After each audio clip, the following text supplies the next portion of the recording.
আজ আমরা দেখব দোপাটি ফুলের বীজ থেকে চারা গাছ তৈরি করে ধীরে ধীরে বড় করে কুড়ি আসা ও ফুল ফোটা পর্যন্ত কিভাবে একটা সম্পূর্ণ প্রাকৃতিক পদ্ধতিতে যত্ন নেওয়া যায়।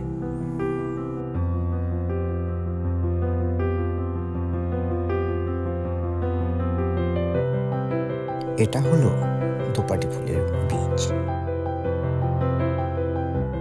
আমি যে মাটিতে বীজ রোপণ করেছি তাতে আগে থেকেই ভার্মিকম্পোস্ট মেশানো ছিল। এর ফলে বীজ অঙ্কুরিত হওয়ার পর গাছ প্রাথমিকভাবে প্রয়োজনীয় নাইট্রোজেন পেয়েছে, যা গাছের শুরুর বৃদ্ধির জন্য খুবই দরকারি।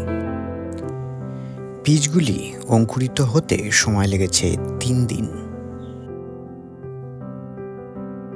15 দিন পর যখন চারার 2-4টে করে পাতা গজিয়েছে, তখন আমি দিলাম পেঁয়াজের খোসা ভেজানো লিকুইড ফার্টিলাইজার।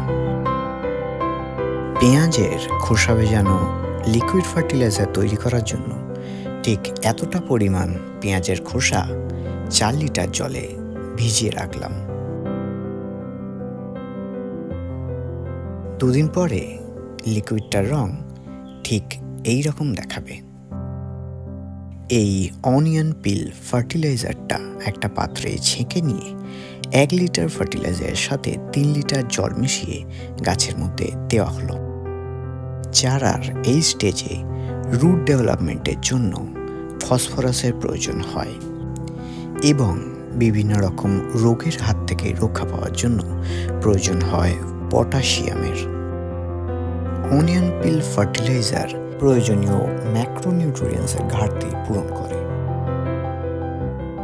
গাছের বৃদ্ধি অনেক দ্রুত হতে থাকার জন্য গাছগুলোকে 18 দিনের মধ্যেই অন্য জায়গায় প্রতিস্থাপন করতে হলো।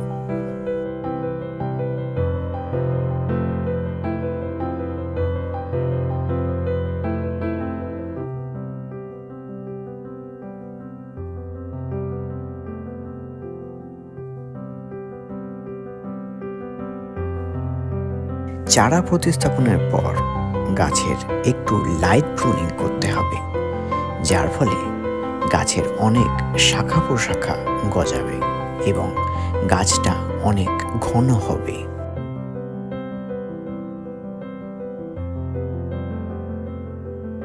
30 দিন পর গাছের খাবার হিসাবে দেওয়া হলো বোন মিল। বোন মিলে অনেক পরিমাণে ক্যালসিয়াম ও ফসফরাস থাকে, যা গাছের গোড়া শক্ত করতে এবং গাছে কুঁড়ি আনতে সাহায্য করে।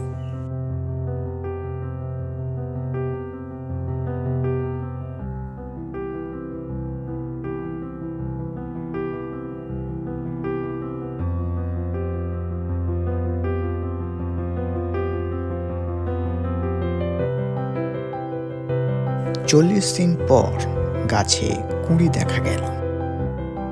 এই স্টেজে গাছে পটাশিয়ামের প্রয়োজন হয়। এই সময় বানানা পিল ফার্টিলাইজার গাছের সবথেকে ভালো খাবার। তবে মনে রাখবে, গাছকে একবার খাবার দেওয়ার পর কম করে 15 দিনের আগে যেন কোনো খাবার না দেয়া হয়। দোপাটি ফুলের পরিচর্যার অতিরিক্ত টিপস।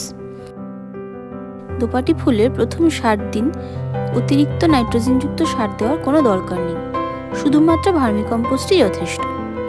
বেশি নাইট্রোজেন দিলে গাছ খুব বড় হয়ে যাবে, ডালপালা অনেক হবে, কিন্তু ফুলের কুঁড়ি আসবে না। দ্বিতীয়ত, 20 থেকে 25 দিনের মাথায় গাছের হালকা ছাঁটাই বা সফট প্রুনিং করতে হবে। এতে গাছ ঝোপালো হয়, বেশি ডাল গজায় এবং বেশি ফুল ধরে। তৃতীয়ত, প্রতিটি গাছে কুঁড়ি আসার পর পটাশিয়াম বাড়ানো খুব জরুরি। কলার খোসা ভেজানো জল, ছাই বা জৈব পটাশ ফার্টিলাইজার ভালো ফল দেয়। চতুর্থত, প্রতি 10 থেকে 15 দিন পর পর জৈব টনিক বা হালকা জৈব কীটনাশক ব্যবহার করলে গাছে পোকামাকড় কম ধরে এবং ফুল টিকে থাকে দীর্ঘদিন। সাধারণত দোপাটি গাছে খুব একটা পোকামাকড় ধরে না, তাই 15 দিন পর পর নিম তেল ব্যবহার করলেই যথেষ্ট। দোপাটি ফুল আলো পছন্দ করে, তাই ফুল ফোটার সময় যেন প্রতিদিন অন্তত 4 থেকে 5 ঘন্টা রোদ পায়, সেটা নিশ্চিত করতে হবে।